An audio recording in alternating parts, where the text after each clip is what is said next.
2 spoon ಎಣ್ಣೆ, cut ಮಾಡಿರೋ fish ಹಾಕಿ ಸ್ವಲ್ಪ ಫ್ರೈ ಮಾಡೋಣ. ಫ್ರೈ ಮಾಡಿಬಿಟ್ಟು ಇದನ್ನ ಒಂದು ಬೌಲ್ಗೆ ಎತ್ತಿಟ್ಕೊಳ್ಳೋಣ. ಮತ್ತು ಇದಕ್ಕೆ ಒಂದು ಈರುಳ್ಳಿ, ಸ್ವಲ್ಪ ಶುಂಠಿ, ಸ್ವಲ್ಪ ಬೆಳ್ಳುಳ್ಳಿ ಪೇಸ್ಟು, ಸ್ವಲ್ಪ ಜೀರಿಗೆ ಪೇಸ್ಟ್ ಹಾಕಿ ಸ್ವಲ್ಪ ಉಪ್ಪು ಹಾಕಿ ಮಿಕ್ಸ್ ಮಾಡೋಣ.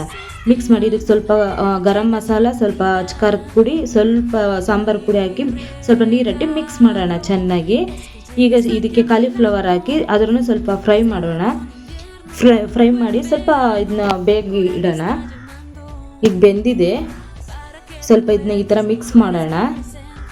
ಇದು ಸ್ವಲ್ಪ ಲೈಟಾಗಿ ಬೇಯಲಿ. ಇದಕ್ಕೆ ಫಿಶ್ ಫ್ರೈ ಮಾಡ್ಕೊಂಡಿದ್ರಲ್ಲ ಆ ಫಿಶ್ನ ಆ್ಯಡ್ ಮಾಡೋಣ. ಈಗ ಆ್ಯಡ್ ಮಾಡಿ ಇದಕ್ಕೊಂದು ಟೊಮಟೊ ಹಾಕಿ ಮತ್ತೆ ಮುಚ್ಚಿಡೋಣ, ಸ್ವಲ್ಪ ಬೇಯಲಿ.